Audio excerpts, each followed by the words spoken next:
One of my favorite topics to talk about on this channel is the comic book industry. Because I used to be a huge fan of Marvel and DC Comics, and that's kind of changed quite a bit over the past couple of years. And that largely has to do with the fact that they treat their customers like garbage. They don't treat us very good. They act like they don't need us. They've openly said that, well, we can get rid of some of those old fans to build a new audience, an audience that's better, stronger, faster, woker. So they've been nasty on Twitter. Here's a really good example right here. Bleeding Fool captured this, having to do with the upcoming Heavy Metal comic book. Now, I have to confess, I don't think I ever read Heavy Metal comic books. I didn't see the movie. I maybe should probably watch that, huh? I hear it's really good. I just never watched it. But I recognize that there's a large fan base there. And they're apparently rebooting this or bringing it back or something. I'm not 100% certain, but this is what the character used to look like that everyone's upset about. And this is what she looks like now. She's totally covered up, and apparently this isn't what the character's supposed to look like. You know, she's supposed to be a little bit more sexual right here. But then you have this, and it's like, okay, well, they're bending the knee to the Puritans then. Maybe they're going to get this huge Twitter army to come and just buy all their stuff because they're progressive. We're going to talk about that in a second. But let me show you their response. This was the response to this fan here. Steve Becker78 says, the changes suck. Respect your fans. And Heavy Metal's official account says, no, we don't want fans like that. We are good. Thank you. We don't want fans like that. So we don't want your money.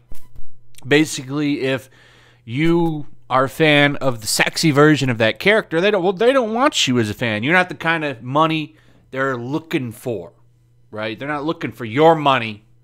They're looking for that huge Twitter audience's money. It sounds like you had trouble reading and comprehending there, champ. Let's try this. We grew up. Sorry. You will get there one day. Is that how you're supposed to talk to the customer? You know what I'm saying? And this is the problem with this form of entertainment. It's completely gone off the rails with how they treat customers. And it's not just that. It's also the material, how it's all woke, and it's trying to grab this non-existent audience. Like, no one's issue. This is why, and I talk about this quite a bit because I think it's fascinating to see, like, Japanese anime and manga are just taking over everything. And I've done a couple videos on that right now. There's no need to get into it, but most of the market is manga now. So it is what it is. But, you know, hey, it's okay. And then they go and clap back at Bleeding Fool, and they say, wait, aren't you pretending to be another news outlet? This is awkward. And then they go on to say the armor, she puts on armor for one fight. Woke Puritan, they made a joke that hurt my feelings. Embarrassing yourselves.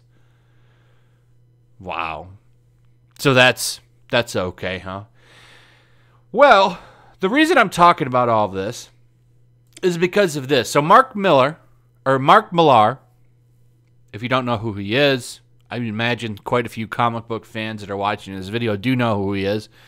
He's done some really good Marvel runs.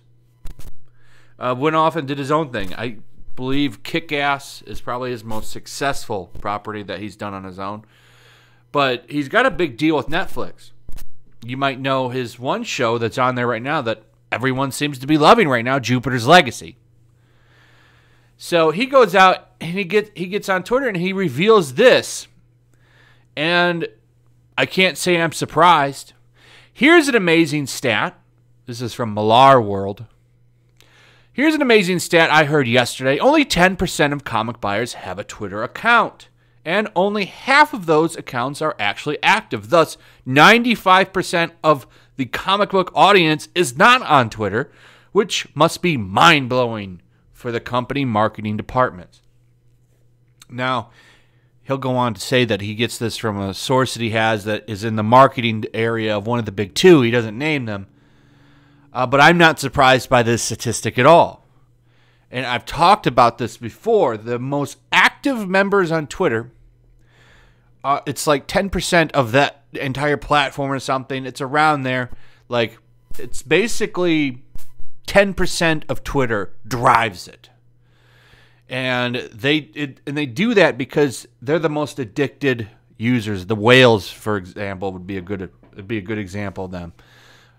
They tweet hundreds of times a day, and therefore move trends and stuff. And that's one of the reasons why it always looks like, you know, woke this or that is trending, because those people do the most move it, and then the rest of the normies on there comment on it. And most of the time, yeah, they are pretty favorable towards those things that small little minority of users on Twitter are tweeting and supporting. So you take that, the fraction of that is the comic book audience, or the audience they seem to think makes up the rest of the world's values. But even in that Pew Research study that I talked about a long time ago, so you can find on my channel if you just search Twitter in my videos, those people the Twitter view of things doesn't match up with the rest of the country in values. So it's a weird area to push like your market towards this fringe little group that doesn't support anything. All they do is destroy. Also factor in that the average person follows so many people, comic promos are easy to miss, and you quickly realize Twitter is really just a fun way to meet and chat with people who share our various passions, as opposed to a genuine marketing tool. Chris Arnett comes in. He's a writer for the Comic Book Press, and he says, for general public, Twitter says about 20% of English-speaking countries have Twitter accounts. Weird stat. Where'd you get it from? Mark Millar says, good pal of mine from marketing at one of the big two. I was really surprised by this too. But he said it's even on the slide from their according to their parent company, deep dives and makes little impact on units, which is fascinating. So going all out on Twitter doesn't impact anything. Barely sells anything. But yet this is the audience that they've taken to trying to please and recruit for content. And how has that worked out for them? There's no audience here. It's proven time and time again that there's no audience on Twitter to sell to. But they keep coming. They keep trying, and they're willing to burn the industry down for the possibility of grabbing these people. And I don't think you can walk it back and fix it. I think comics are likely eventually done. And that's probably going to happen when the comic book movies fail. And that's only a matter of time till that happens. Anyway, let me know what you guys think about all this. I'd like to hear your thoughts. Also, if you would, please like, subscribe, share the video. Make sure you're still subscribed. Hit that notification bell. And I'll see you guys on the next one. Peace. Also, if you want to help support the channel, check out my Teespring store. There's a link in the description. You can find some merchandise in there that you might want to check out. Also, take a moment. Make sure you're still subscribed to the channel. There's something going on right now, and they've been unsubscribing people. So just take a second and double check on that, and subscribe if you're new.